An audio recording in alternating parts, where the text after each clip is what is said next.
Berlanjut, kita sekarang membahas sisi lain dari nikah siri, yaitu bagaimana problem anak hasil nikah siri.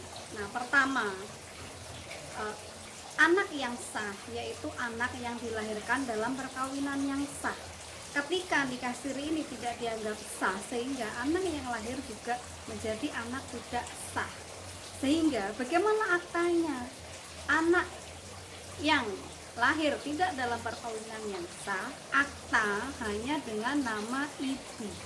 Dia bisa dapat akta tapi hanya nama ibu, tidak akta anak nama bla bla bla, kemudian lahir tanggal bla bla bla, hasil perkawinan tidak ada, cuman dengan ibu.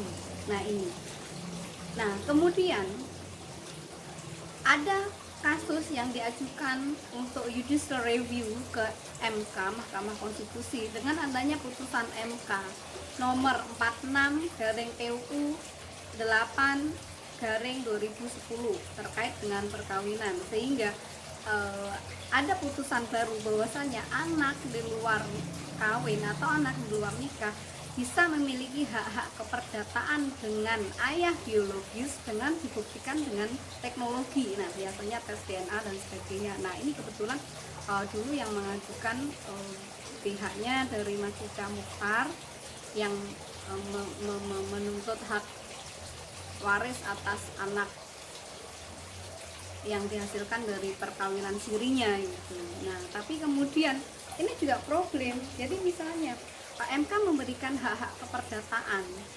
Nah, di sini kemudian akta bagaimana? Ya, dia harus membuktikan dulu ke pengadilan baru bisa dapat akta, kemudian waris juga harus jadi jalannya masih rumit. Dia harus mengajukan dulu ke pengadilan agama, pertama pembuktian kalau ada hubungan biologis tadi dengan DNA atau apa, kemudian baru diajukan ke pengadilan baru dapat haknya. Ini nggak otomatis gitu. Nah, sebenarnya di sini hanya ingin melindungi hak anak, karena anak ini nggak punya salah ketika anak lahir dari hasil perkawinan siri atau perkawinan yang tidak sah. Ini bukan salah anak, sehingga anak tetap punya dan akan dikasih haknya, terutama apa?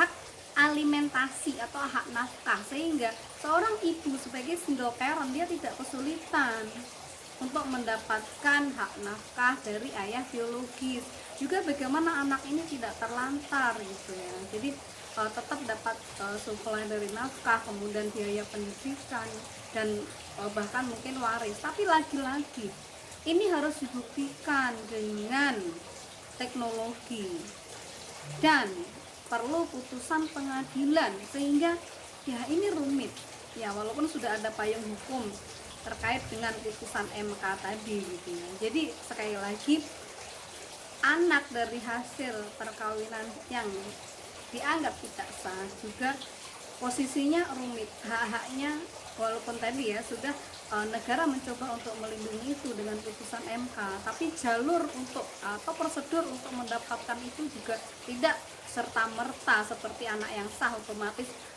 bisa mendapatkan nafkah, biaya pendidikan, waris, akta bahkan itu. Nah ini sekian, terima kasih. Assalamualaikum warahmatullahi wabarakatuh.